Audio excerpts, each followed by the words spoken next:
I'm generally not a big fan of televangelists, but there are times when I really love to be able to name it and claim it when it comes to the ultimate bourbon unicorns. This is one of those times.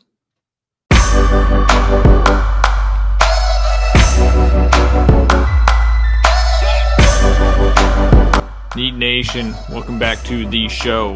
Stoked to have you guys here for what is sure to be an absolute banger of a video as I recount the whiskeys, namely the bourbons, with one rye.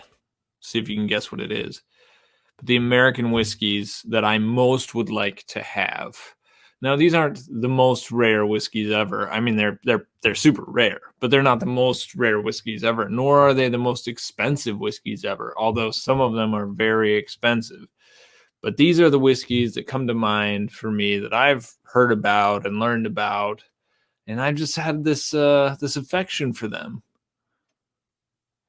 Now, I don't really expect to have them ever, but hey, I can dream. If I'm going to talk about primo whiskeys, I should probably have a touch of a primo whiskey. So I have a little bit of the Four Roses 2020 limited edition small batch here. I popped this for my 11th anniversary, which was right before the birth of my third child. So I had a little bit more the day she was born. So that was a pretty crazy week from anniversary to birth of child. Everybody's happy and healthy right now, though, so very pleased with that. And sip a little of this while we talk about the whiskeys that Drew P. Whiskey would choose above all else. Let's get into it. Before I get into it, per usual, I'm going to admonish you guys, if you like this video, to get down, smash the thumbs up button. That's the like button. Like this video and subscribe for more whiskey content. Now let's get into it.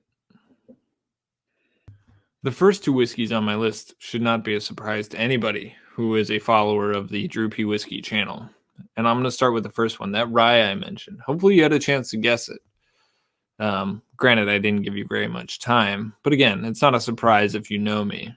So the one rye on my list that I would just absolutely love to have is Booker's Rye. Now, this is actually one of the few whiskeys on my list that I've had a chance to try.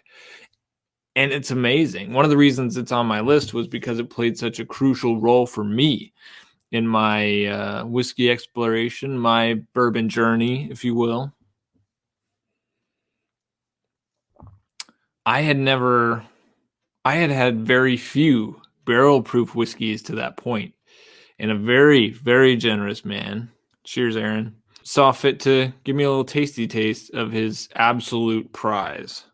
And man, it woke me up. I was like, what have I been drinking?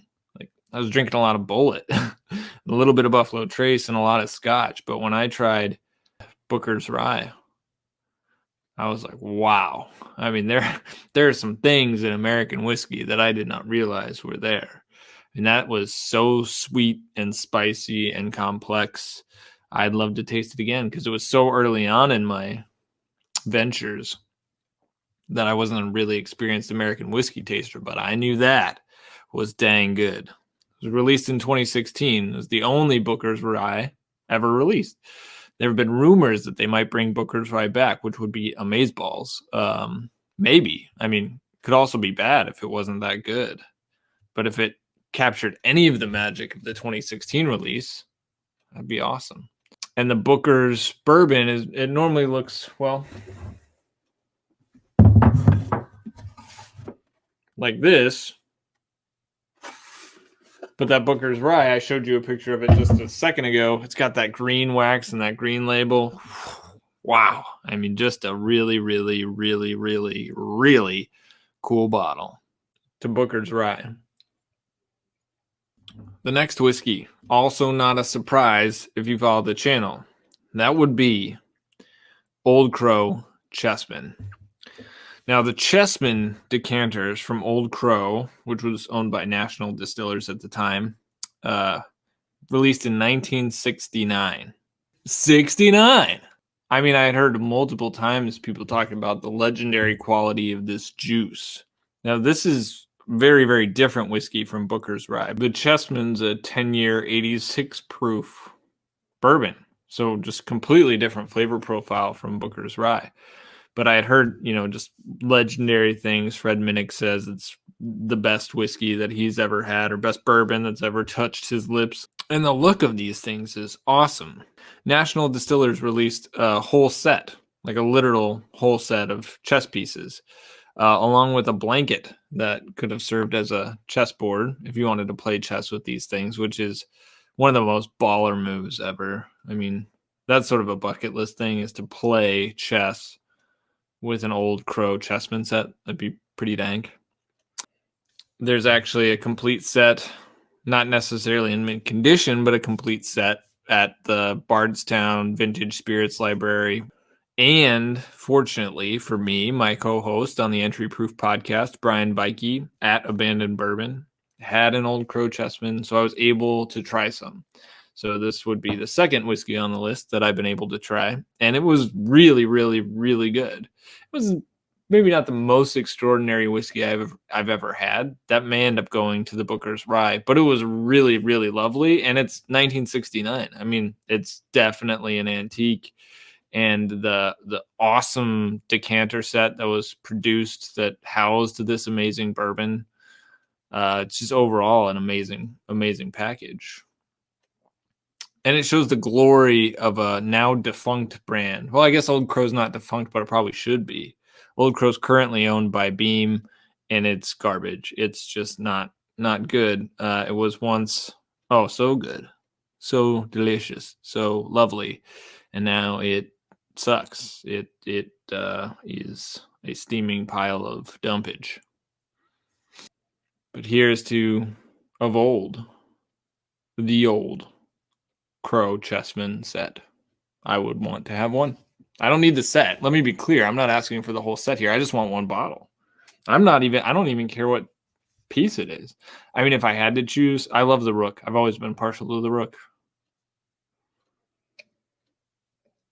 Next up is a fairly recent product. I mean, that's actually not more recent than Booker's Rye. It's 2 years older than that. It's Parker's Heritage, Promise of Hope. So this is a 10-year bourbon, single barrel actually, from Heaven Hill.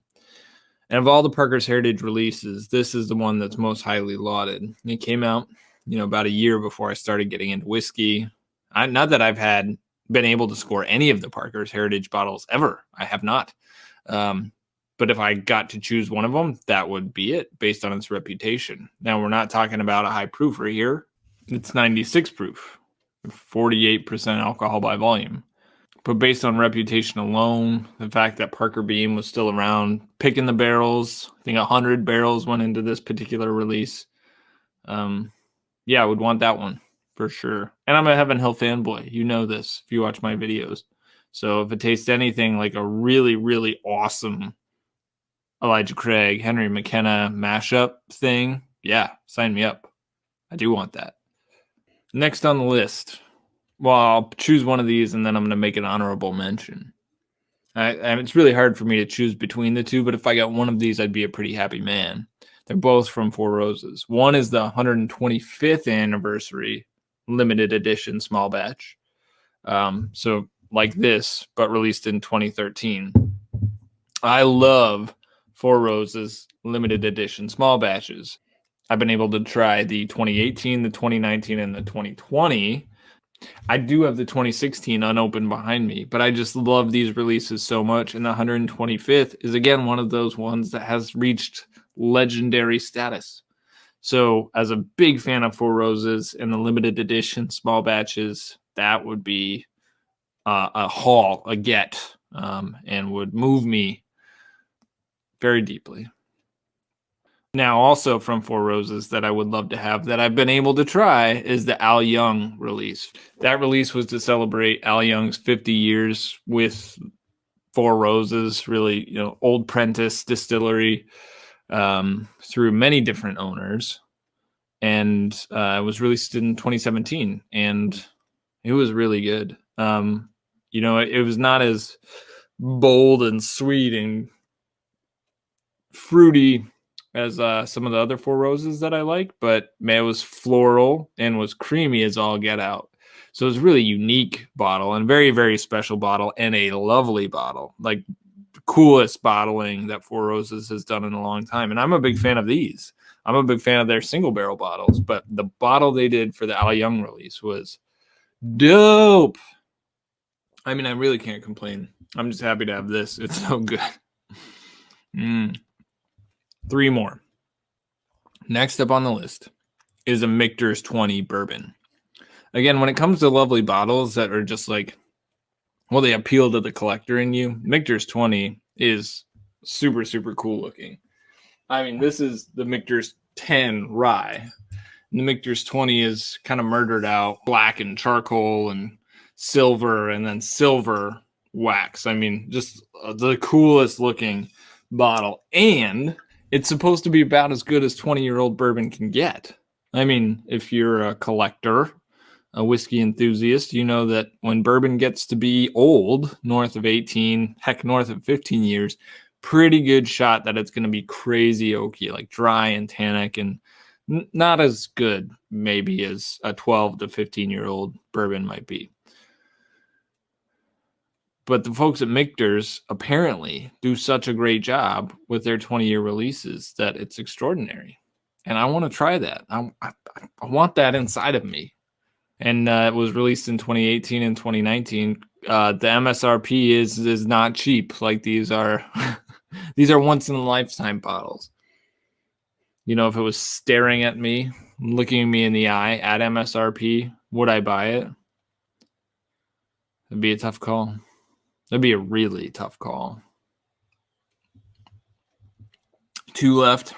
I mentioned number 2. Well, not that kind of number 2, but I mentioned the whiskey in this slot before. It's a whiskey that doesn't maybe come with as much panache as a lot of the other ones that I've mentioned, but it's one to me that is extremely interesting.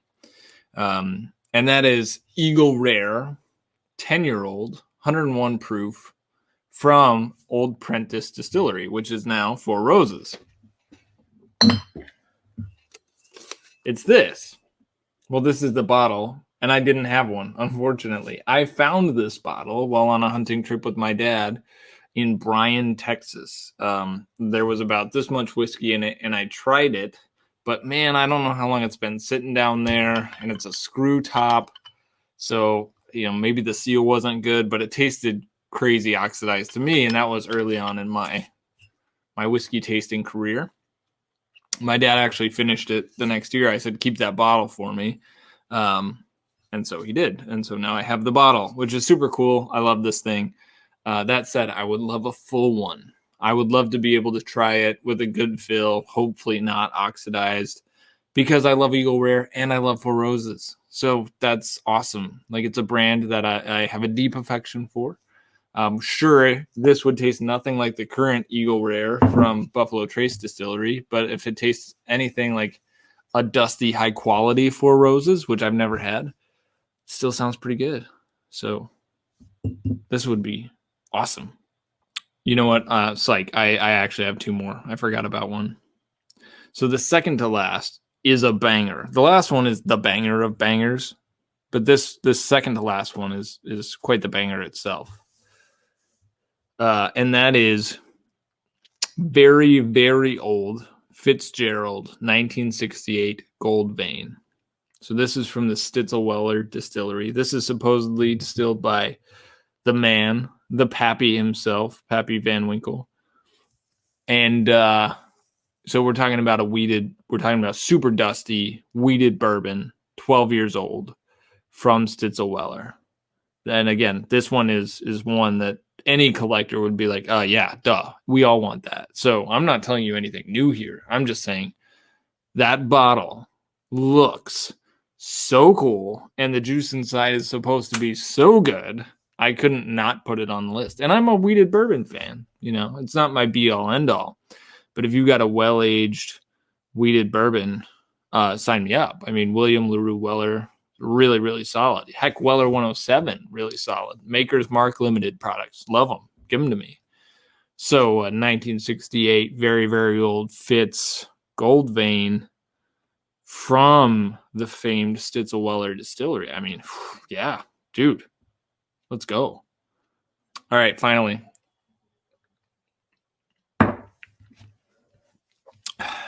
When I saw the picture of this last bourbon, I had to change my pants. I was so aroused, so enthralled by what had come before me, and so inspired. I was like, that, if I could only choose one, it'd be this one. And it's a 10-year-old Old Rip Van Winkle, bottled exclusively for Augusta National Golf Club. There's only one crappy picture I could find. I actually saw a picture during Masters Week, I think 2 years ago. And I was like, what? That is like the best things ever, just mashed up. I have no idea when it was produced. It's everything about Augusta National Golf Club. That's where they play the Masters, by the way. Super secretive. Like it's the Pentagon of golf courses. It's probably more exclusive to get into than the Pentagon. I'm sure it is, actually. Everybody wants to play Augusta National if you've ever thought about picking up a golf club. And then they have 10-year-old Rip Van Winkle bottled for them. That's probably Stitzel-Weller juice before that distillery went defunct. You can't even process that. That sounds like every good thing on earth just mashed and put into a bottle.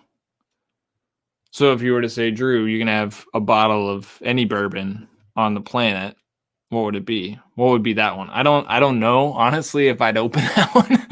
Every other bottle I would open. I would taste it. I would drink it. I would share it. No question in my mind if I had all the other bottles. But that one is so odd, so unique. It'd be a tough call. Tough call for sure. But it's number one on my list. What's on your list? What are your unicorns of unicorns? The corniest of the unicorns. I want to know what you would choose.